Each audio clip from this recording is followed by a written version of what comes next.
The chair recognizes the senator from Lynn, Senator Hogue. Thank you, Mr. President. My order for a point of personal privilege. You are in order. Thank you, Mr. President, colleagues in the Senate. Earth Day is this Sunday, and I want to direct your attention to a statement that was issued yesterday by 56 religious leaders in Iowa on climate change.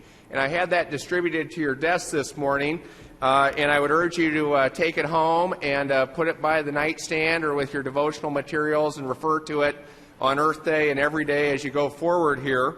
I actually think the statement is significant enough to just share with you on the floor here. This was the statement.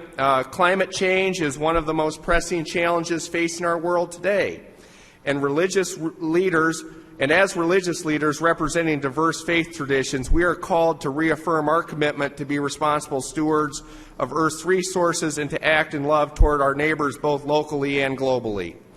Scientists, including those representing 28 Iowa colleges and universities who recently released a statement, have warned us that changes in global climate patterns are bringing more extreme weather events to Iowa, the United States, and our world.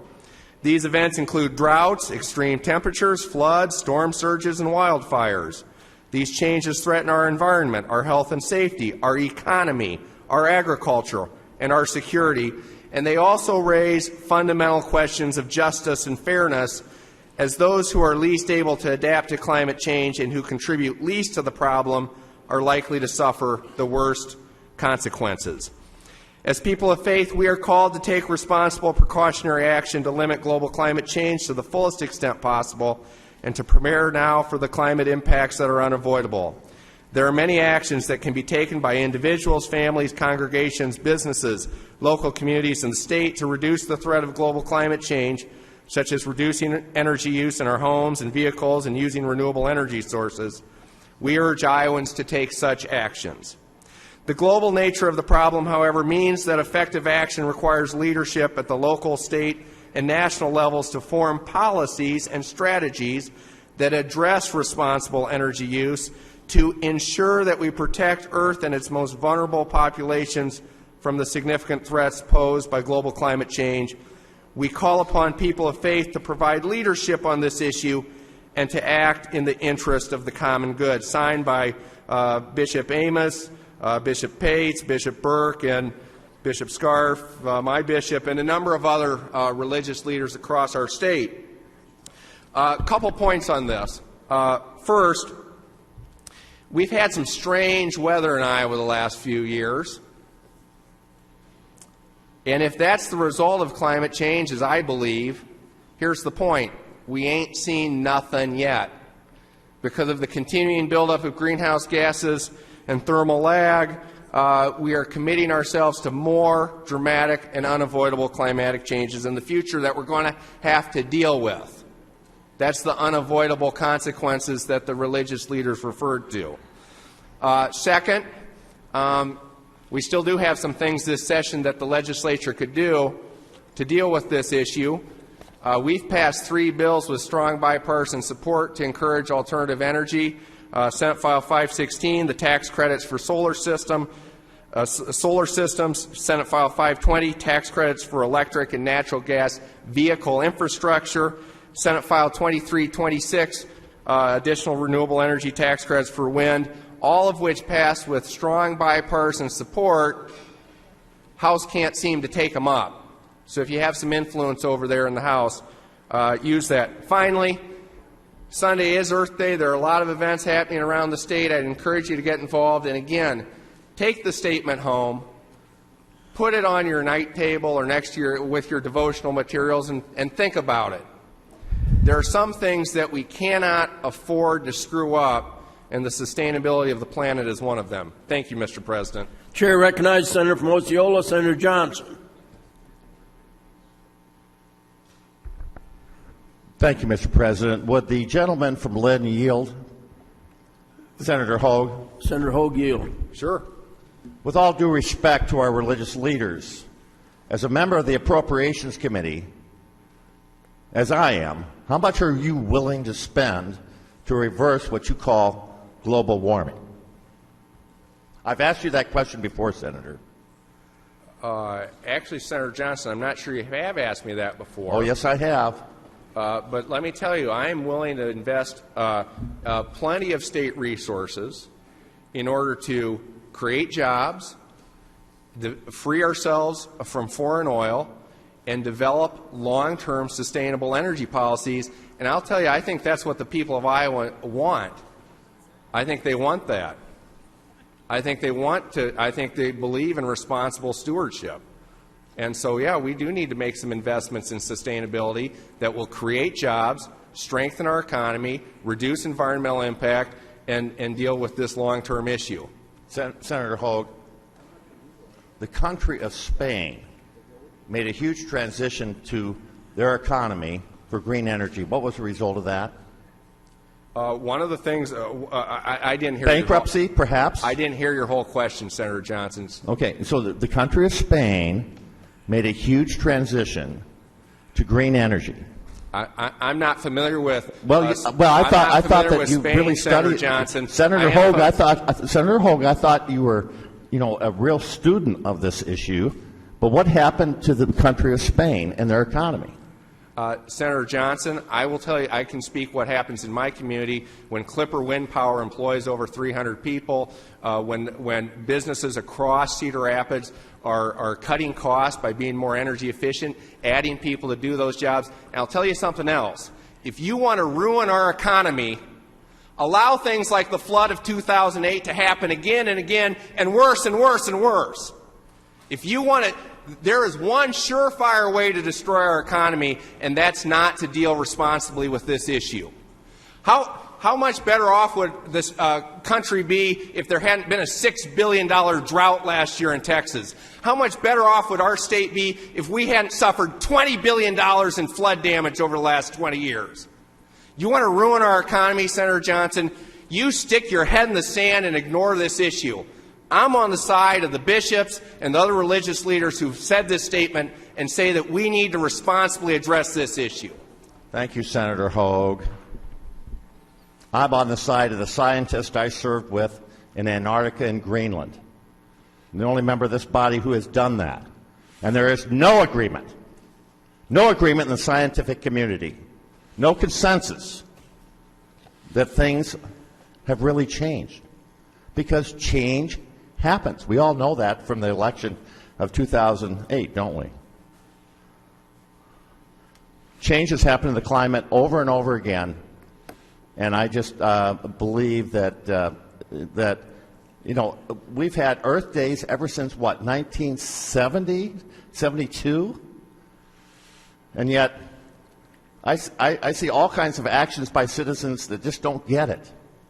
We do all this stuff in our schools, have all these events, and there's still not there's still no emphasis on personal responsibility.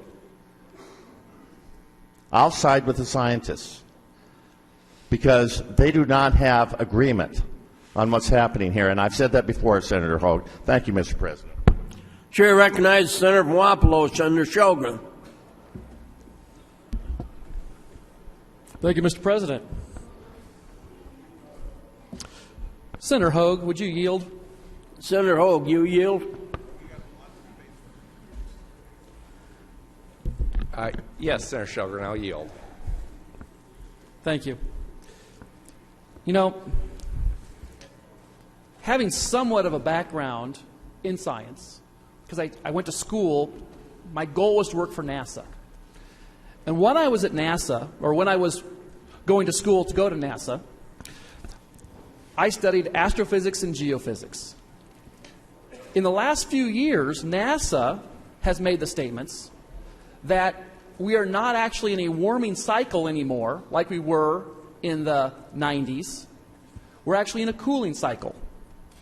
So climate change is exactly that, is that change in climate. One of the nice things about being on this planet is that things change on a regular basis. Do you remember the biggest concerns for 1982 from the same group? Senator Sjogren, I have no idea what group you're talking about or what you're talking about. The group that and you I were don't talking have any about. idea what NASA scientists you're referring to. This is. So you're actually dumbfounded by this, aren't you? See, in 1982, the comment was that we were going to face worldwide famine. We could not provide enough food for everyone on the planet. But you know what? We've increased the population of the planet substantially since then, and we've been able to provide the food. And there's a big reason for it. Both the scientific innovations that we have for crops and the carbon dioxide in the atmosphere has increased. Were you aware of that? Are you aware that because the carbon dioxide in the atmosphere has increased, so has the production of food? Senator Shelgren, I don't think that's an accurate rendition of the facts. I think maybe you should do some more study, because I think it is an accurate rendition of the facts. Beyond that, in 1986... Senator Shelgren, the interaction between increased greenhouse gases and of this case, carbon dioxide and vegetation on the planet is complex. It has a number of impacts. Certain crops, certain plants prefer higher levels of carbon dioxide. Others don't. One of the plants that really likes higher carbon dioxide is, for example, poison ivy. Poison ivy was really booming as we've added carbon dioxide to the atmosphere, and other things have other impacts. If you'd go up and talk to the experts like Rick Cruz at Iowa State, they're going to tell you, because he signed the statement in February that says, you know what, this is a complicated issue, it has multiple impacts, but the overall impact is negative to global food production from allowing the climate to change at a rate which exceeds the abilities of humans to adapt.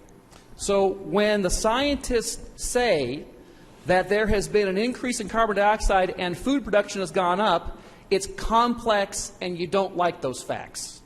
When in 1986 the scientists say that we are entering a mini ice age, and they could show statistically that that's what we were doing, there were concerns. And the same group that deals with Earth Day was concerned about entering a global ice age. Since then, things have changed. Climate change is exactly that. Climate does change on the planet. Over millions of years, the climate on the planet has changed substantially. It is unfortunate that we have floods. It is unfortunate that we have famine. But to imply that the actions of this body were the cause of crop destruction and famine and floods, I think is ridiculous. So the issue ends up being is there are scientists right now who are studying the issue on both sides. There are scientists out there. Every scientist I have ever met agrees there is climate change. That's part of the definition of climate. It changes. What they don't agree upon is whether or not we are cooling or heating and over what periods of time. They also don't agree on how it's being measured. You can look at the, if I remember correctly here, there is a group that dealt with this early on, and they made thermal sensors. This was back in the 50s and 60s. They painted these little buildings to decide how much heat there was. They painted them with a white zinc paint. Over time, that white zinc paint became gray because they didn't keep painting the buildings. And you know what happens when sunlight strikes a gray building instead of a white building? The temperature goes up and the thermometers in those buildings go up. And the data was tainted. So what we're using instead now is we're using thermal imaging satellite technology from NASA. And NASA has been very clear to say that there was about a 10-year period where climate change was warming. But that ended, to the best of my knowledge, in about 2001. Since then, climate change in general has been cooling. That's not every year. There are some years that fluctuate higher. There are some years that fluctuate lower. That's called climate change. There was a concern by the Soviets that we were going to have a mini ice age. They were concerned they couldn't have shipping through the Bering Sea. They did a test. They took coal dust and they dumped it on a little glacier on an island called Bear Island. And after a few years, the entire glacier melted because they changed the color of the snow from white to gray. So they were trying to do this strategically so that if ice blocked the channels, they could still get their ships through in the next ice age that was coming.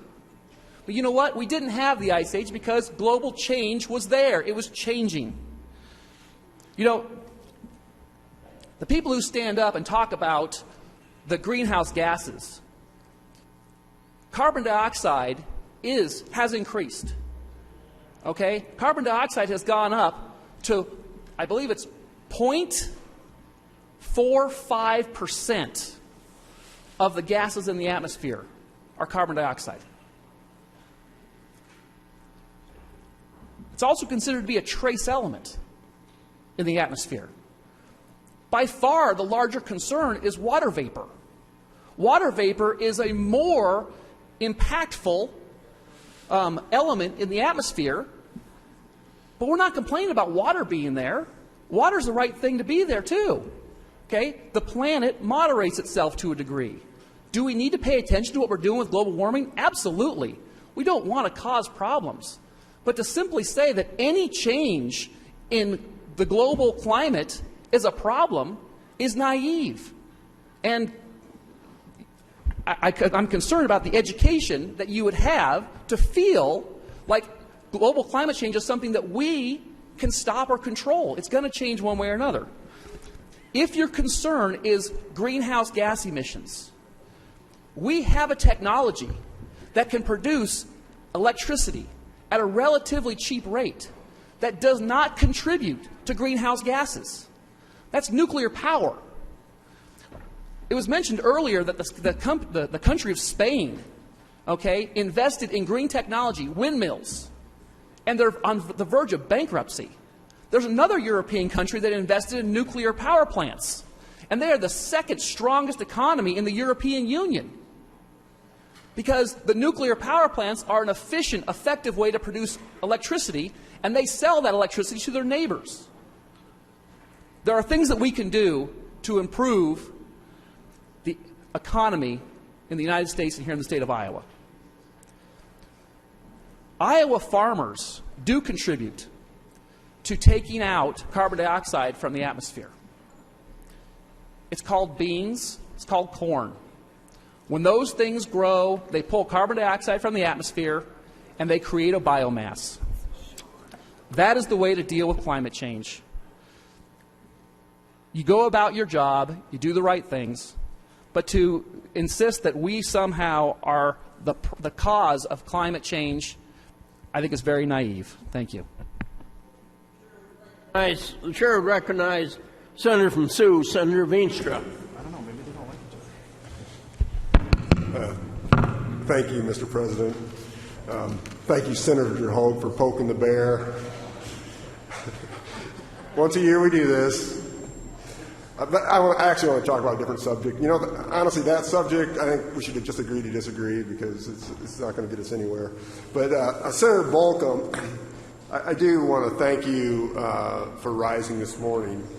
And I also do want to thank you for working with me in the last, I don't know why my mic is so loud, but I want to thank you for working with me in the last month or so on different topics. And I think this is a topic that you and I, again, can work on. I think we're advocating for the same thing. I think that we do want to help low-income people. I do think we should help the poor. And to me, it's important that we can provide some tax relief. And I want to advocate, and I mean this, I will work hard this weekend to see if we can, in the property tax bill, get apartments that are taxed currently at commercial rates, okay, if we can get that to residential rates. And I think that would help everybody. So I'm personally going to see what I can do and talk with the governor's office and so forth to see once if we can get that taken care of. I mean, that's a huge deal, that if we can get our commercial or get all the apartments in Iowa changed from commercial rates to residential rates, and that would help everybody. So I guess here again I'd ask for your help, but I will personally push that. So Mr. Senator Bolcom, I hope we can work together on that. Thank you, Mr. President. Chair recognizes Senator from Montgomery, Senator Ernst. Thank you, Mr. President. Am I in order for a brief point? You are in order. Thank you, Senator Hogue, for bringing forward this interesting topic. I've looked forward to this all year, talking about what used to be global warming and is now climate change. I was corrected a couple weeks ago when I said global warming. It is something that I don't know a great deal about, but I am proud to say I am a Republican, and yes, I do drive a Prius. So, but it is a personal choice that I have made to do this, and I thank you. I think the education on Earth Day is wonderful. I do think that most of us do a great job at conservation, but again, it is a personal choice, and I think that something as you're educated, I did it just because I'm fiscally conservative, and driving a Buick Enclave all over my quite large district was just not affordable. For me, the Prius was a great option. But anyway, in conserving fuel, I think it is something we just need to be educated about. But again, it is a personal choice. I don't believe that it's something that we should mandate. But anytime, Senator Bolcom, if you want to get that Prius Club started, I am happy to participate. Thank you very much. Chair recognizes Senator from Worth, Senator Bartz. Thank you, Mr. President. Mr. President, would I be in order for a short personal point? You are in order. Thank you, Mr. President. Mr. President, ladies and gentlemen of the body, Senator Hogue, thank you for the distribution of this statement this morning by the religious leaders in Iowa regarding global climate change, because it's giving us certainly an opportunity to have a little dialogue at an important time of the year, not only in relationship to Earth Day being on Sunday, but as Senator Frazee brought up in his little talk with us this morning, it's springtime and it's planting time in Iowa. As a former regional assistant chief for NRCS, one of our top priorities, of course, was how to deal with conservation issues across this nation and conservation stewardship, and I think that's extremely important in a state like Iowa. I had the fortunate opportunity of being the regional assistant chief for 13 states which had 60% of the conservation practices in the nation. And those 16 states were all part of the 31 states that comprise part of the Mississippi River Basin. It also, as many of you know, those 16 states also comprise basically not only the breadbasket of America, but the breadbasket of the world. And one of the things that I think is extremely important about this letter that the religious leaders have stated is in actually the fourth paragraph, where it talks about effective action requires leadership at the local, the state, and the national levels to form policies and strategies to address responsible energy use, ensuring that we protect the earth and its most vulnerable populations from significant threats. We call upon people of faith to provide leadership on this issue and act in the interest of the common good. I stand with the bishops too, Senator Hogue, as probably does 49 other state senators in this body. The real key is the devil's in the details. But I don't think it's just a gloom and doom situation when we talk about, however you want to call it, global warming or climate change or whatever. And let me give you just a couple of important statistics I think that are particularly important since we're sending out our tillage tools and our planters into the fields over the course of the next few weeks. Between 1982 and 2007, soil erosion on U.S. cropland has actually decreased 43%. That's a great positive statistic because that affects not only water quality in our state and across our nation, but it also affects air quality. And that statistic means that there are 1.68 billion tons a year, decline from 1.68 billion tons a year, excuse me, Mr. President, to 960 million tons per year, which if I'm doing the quick math, and Senator Shelgren's a lot better at math than I am, you know, we're talking about 700 or 800 million tons per year less in erosion, in sedimentation that's in our stream beds and ending up down in the Gulf of Mexico. These are good statistics. Not only is that a good statistic, but the fact that nitrogen and crop input use has actually declined at the same time that the trend line on crop yields continues to rise, and rise dramatically in order to feed an ever-growing population in the world. My point being is that Earth Day just isn't Sunday, folks. For Iowa farmers and farmers across this nation, Earth Day is every day. Thank you, Mr. President. The chair recognizes the senator from Johnson, Senator Bolkum. Good morning. Mr. President, a personal point. You are in order. Thank you. I'm sorry. I feel like I've been watching an episode of The Twilight Zone to hear the comments from across the aisle. 20 years ago, climate scientists, and I would say, what is consensus? Everybody agreeing? Is that like to a person? But, the vast number of people that do climate science told us 20 years ago that the things that we've seen in the last 5 years were going to happen, right? We're going to have more intense rainfall, 2008, more intense rainfall. What happened on the Missouri River last year? I think it was flooded for months and months and months and months. We've had more intense storms. The southern part of the country earlier this year, we had some storms here. Drought. Senator Hogue noted drought. We actually are, if you look at the report done by climate scientists in Iowa from all our Regents Institution, we're in kind of an interesting place.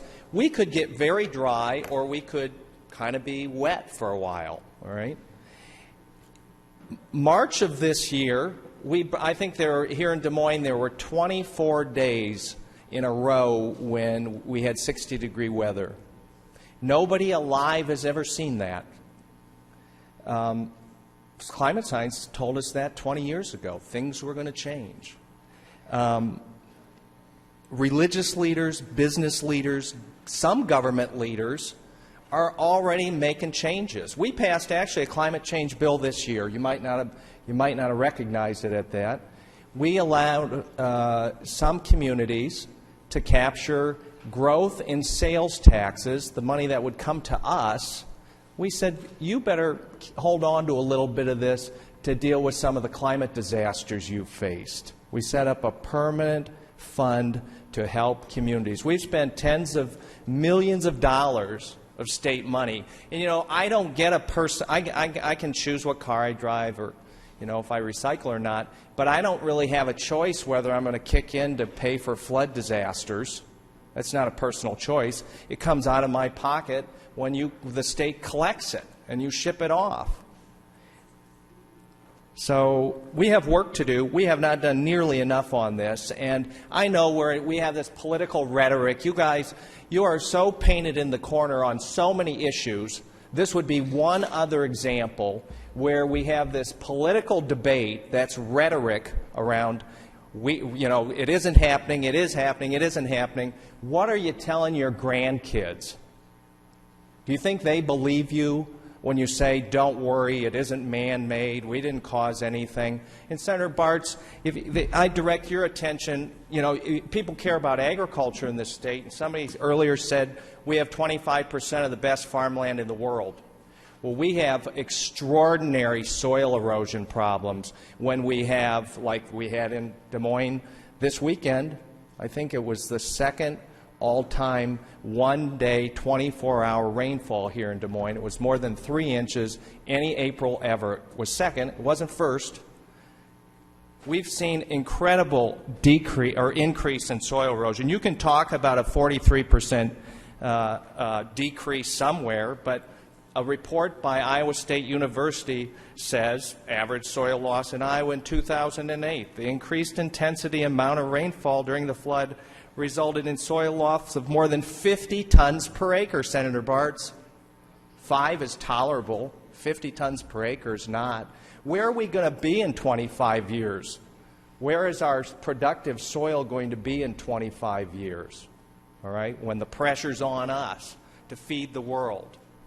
Well, it's going to be down the rivers where it's going to be without a much more aggressive approach to dealing with energy efficiency, renewable energy, job-creating energy efficiency, job-creating renewable energy, Mr. President. So the political rhetoric, it's interesting. You're so far off on this. You're so far in the corner on this to what most Americans believe, what corporate America believes, what religious leaders believe, what the scientific community believes. Jim Hansen, NASA's #1 guy, he's recently compared how we're managing this to slavery, how we are going to enslave future generations to a lower standard of living because all our resources are going to go to address this problem. So I'd be interested in what you are telling your grandkids on this, because we're handing them a real set of problems by continuing to have our head in the sand, Mr. President. Thank you. We're having a wonderful discussion here this morning. The chair would recognize the senator from Osceola, Senator Johnson. Thank you, Mr. President. I apologize for rising a second time. No Would Senator problem. Bolcom yield? Happy to yield. What is Secretary Northey doing about this issue? Do you know? He's the Secretary of Agriculture. That's correct. He He's a longtime conservationist. He needs to. What is Secretary Northey and his department He's trying doing to about implement- this issue? he's trying to Senator Bolcom? implement I'm trying to educate you, Senator Bolcom. Okay. I thought you asked me a question. Well, I'm just trying to find out what you know. Well, he's the head of the Department of Agriculture. He's trying to implement voluntary soil conservation programs across the state. If he has the resources, I'm told, Senator Bolcom, he doesn't have any. That's fine. That's he doesn't fine. have any control over Senator the energy Bolcom, policy Senator of the Bolcom, state. I'm done asking you to yield. Everybody ought to know here that Iowa recently won an award for reducing soil erosion that has a direct impact on the Hibachi zone in the Gulf of Mexico, the so-called dead zone. Iowa got an award, a national award, for what it's doing. And Senator Bolcom, Secretary Northey, is trying to establish a program to establish wetlands where they ought to be, not by some arbitrary decision, based on no scientific fact, but actually doing it on scientific fact. And Senator Bolcom, it was about, I think in the early 70s, I read a piece in the Des Moines Register on Sunday that predicted that in 50 years, Iowa's climate would be similar to the climate of Texas. I haven't seen it yet. No indication, no hint whatsoever.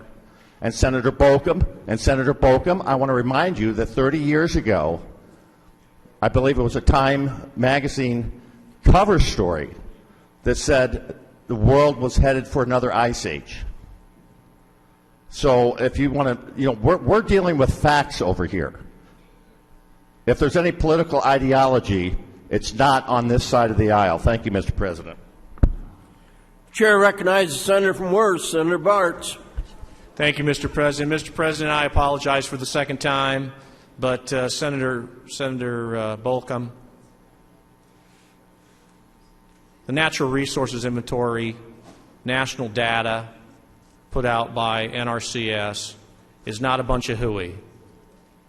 It's 25 years of scientific data that your tax dollars and my tax dollars have paid for. That data says specifically that erosion rates declined significantly between 1982 and 2007. Water erosion on cropland dropped from 4 tons per acre in 1982 to 2.7 tons per acre in 2007. Where you're coming up with the 50, I don't know, but I'd like to see the statistics.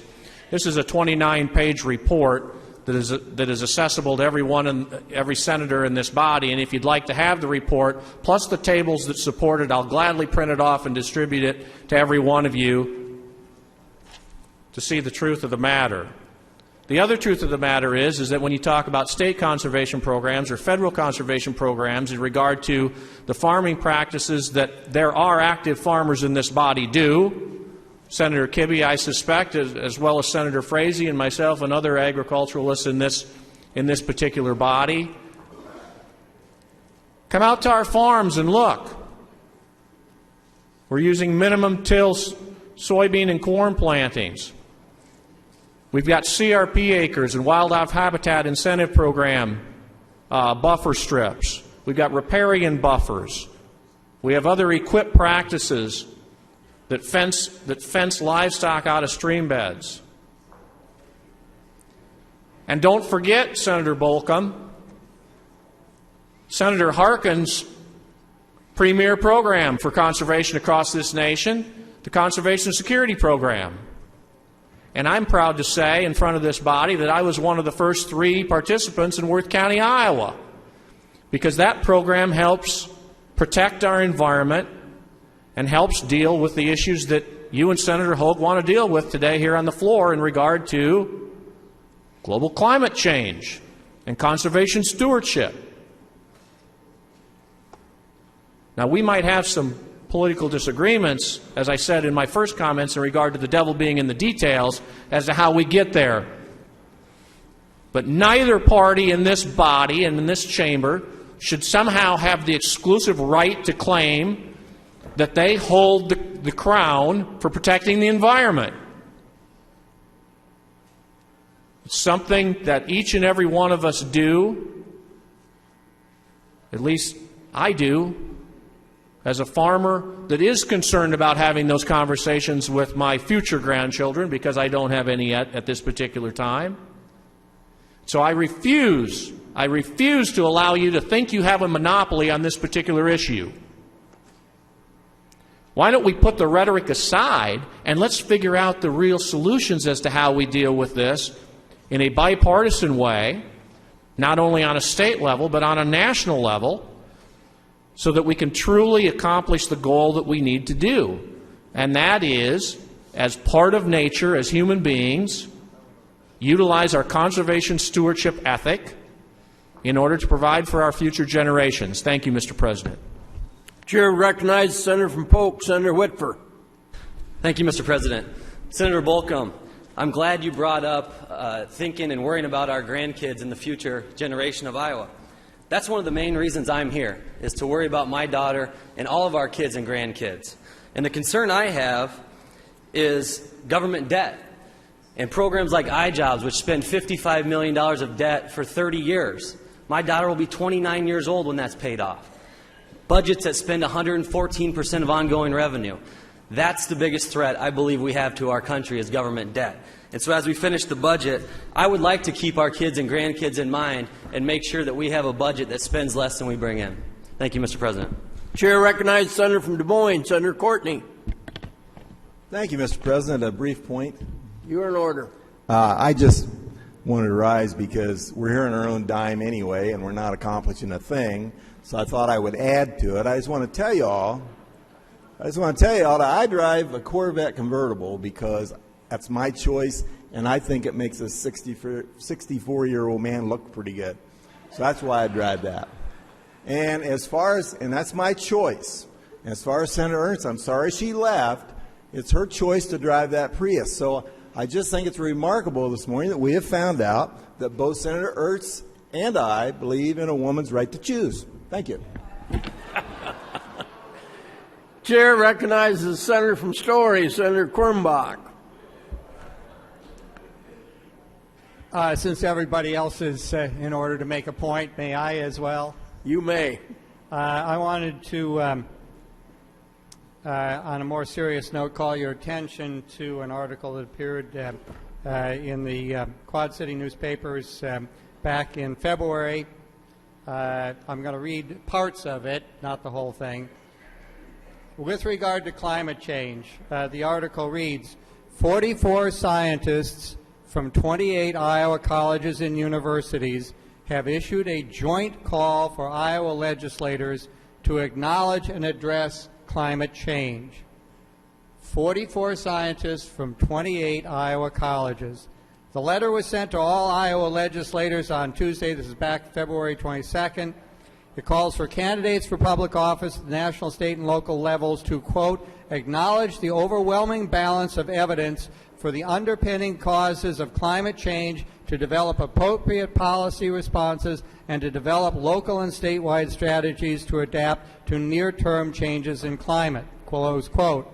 The letter was based on a January 2011 report, Climate Change Impacts on Iowa, by the 11-member Iowa Climate Change Impacts Committee to the Iowa General Assembly and the Governor, according to David Khardhari, a Drake University professor of environmental science and a co-author of the letter.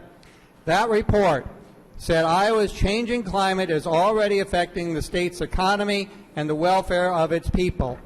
Climate impacts have included a long-term upward trend in precipitation, affecting eastern Iowa more than western Iowa, and an increase in extreme heavy summer precipitation in the last 40 years. Iowa has also experienced a long-term upward trend in temperature. The letter cited, quote, enormous expense to recover from repeated 500-year floods, close quote. Ames, Cedar Rapids, Des Moines, and Iowa City have all suffered multi-million-dollar losses since 1993, and 85 of Iowa's 99 counties were declared federal disaster areas in 2008 alone. Here's the key conclusion. All major scientific societies and the United States National Academy of Science have affirmed the recent rise in greenhouse gases in the atmosphere have contributed to changes in climate, the letter said. All major scientific societies and the United States National Academy of Science. This is a letter directed to us from 44 scientists at 28 Iowa colleges. No member of this legislature has any qualifications even to compete with any of these scientists. Their conclusion is clear. Climate change is real. Greenhouse gases are contributing. Humans are contributing to the rise of greenhouse gases, and the long-term damages and the long-term threats are real and significant. That is the judgment of Iowa's scientists and the scientists of the United States. Thank you, Mr. President. Thank you.